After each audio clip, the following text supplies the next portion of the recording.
Three types of universal joint. Single universal joint. Single universal joints can compensate an angular offset of up to 45 degrees between the input and output shaft. Double universal joint.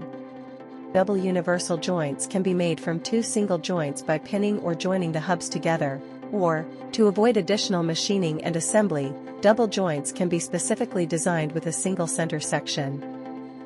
Expandable universal joint. Expandable type has splines for telescopic movement.